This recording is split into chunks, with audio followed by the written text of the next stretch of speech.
Why do so many guys obsess over who texts first? You've been there, haven't you? Staring at your phone, crafting the perfect message, then deleting it, waiting, analyzing every word choice. But here's what nobody tells you about texting first, and by the end of this video, you'll understand why everything you've been taught about texting is completely backwards. The real problem isn't about timing or who initiates contact. The real problem runs much deeper than that, and most guys never figure this out. They spend years playing texting games while the guys who get results do something completely different.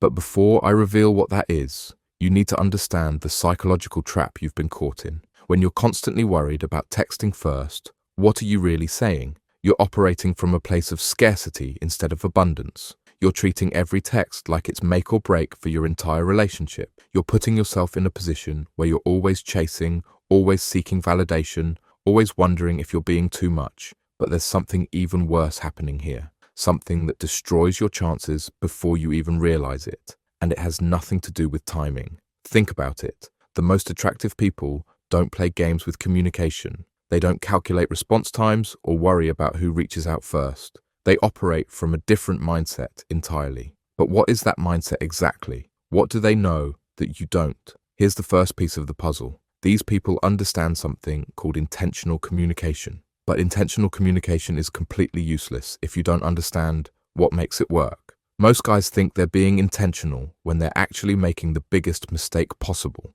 Let me paint you a picture. Imagine someone who texts when they have something interesting to share. Someone who reaches out because they genuinely want to connect, not because they're following some arbitrary rule book. Someone who values their own thoughts and experiences enough to share them without needing permission or validation. That person is magnetic. Not because they follow texting rules, but because they're authentic. They're not performing. They're not trying to manipulate an outcome. But here's what makes this really work. And most people completely miss this part. The secret isn't just being authentic. Anyone can be authentic. The secret is having something worth being authentic about. And this is where most guys fail miserably without even knowing it. Now, I'm not saying you should become a texting machine, sending every random thought that crosses your mind. That's the opposite extreme. And it's just as unattractive as playing hard to get. What I'm talking about is something much more powerful, but it only works if you have the foundation in place first. Here's what intentional texting looks like in practice. Instead of sending, "Hey, what's up?" you might send, "Just saw this street art that reminded me of that gallery you mentioned." The artist used the same color technique, but if you think that's all there is to it, you're missing the most important part. See, the difference isn't just in the words. The difference is in what creates those words. One approach comes from having nothing interesting happening in your life. The other comes from having so much interesting stuff happening that you naturally have valuable things to share. But here's where most people get it completely wrong. They think this is about being clever or impressive. It's not.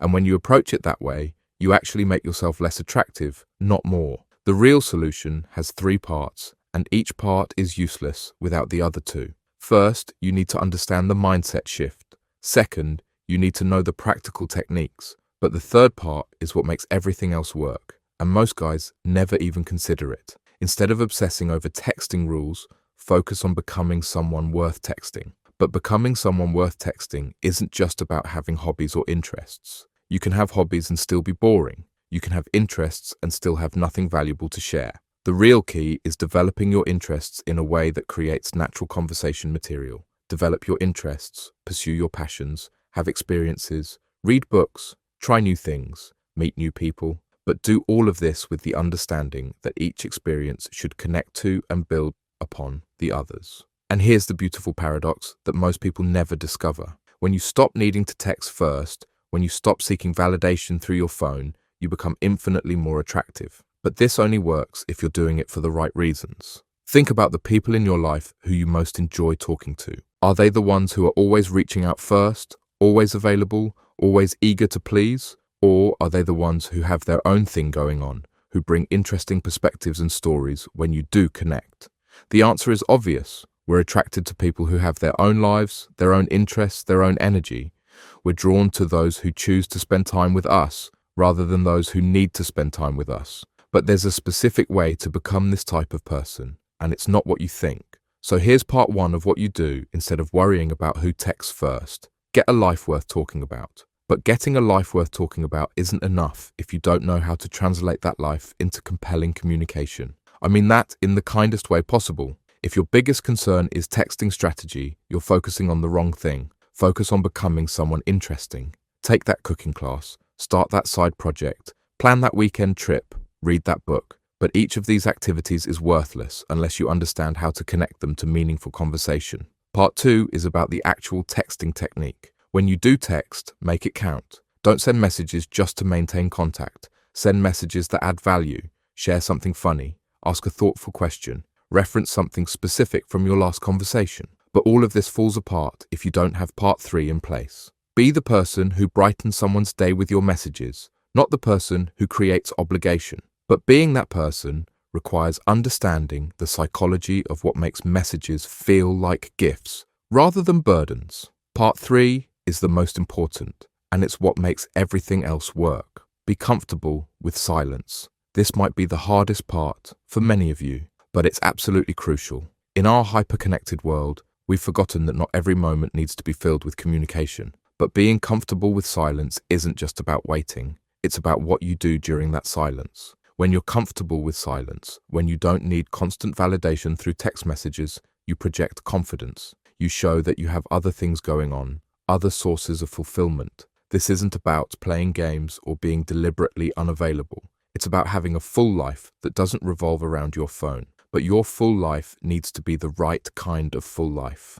Fourth, respond authentically. When someone does text you, respond because you want to, not because you feel obligated. Don't calculate response times. Don't follow arbitrary rules about waiting certain amounts of time. If you see the message and want to respond, respond. If you're busy, respond when you can.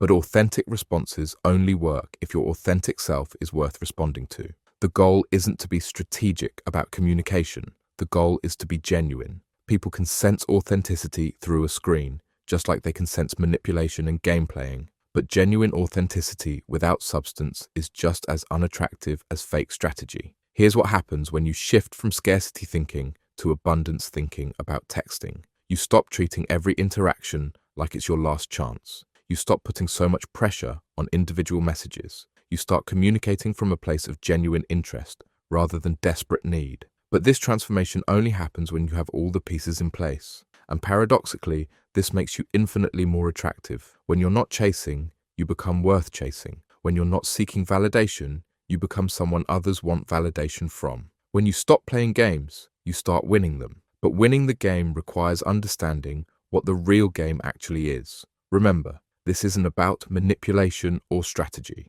This is about becoming the best version of yourself, someone who has interesting things to share, who values their own thoughts and experiences, who doesn't need constant reassurance from others. But becoming that person is a process, and each step depends on the others. So stop asking who should text first. Start asking how you can become someone worth texting. Stop calculating response times. Start calculating how you can add more value to the people in your life. Stop playing games with communication. Start being genuinely interested in connecting with others. But remember, all of this only works when you put it all together. The right person will appreciate authentic communication over strategic game playing every single time. And if they don't, they weren't the right person anyway. But finding the right person requires you to become the right person first. Your worth isn't determined by response times or who initiates contact. Your worth comes from who you are, what you bring to the table, and how you choose to show up in the world. Focus on that, and the texting thing will take care of itself.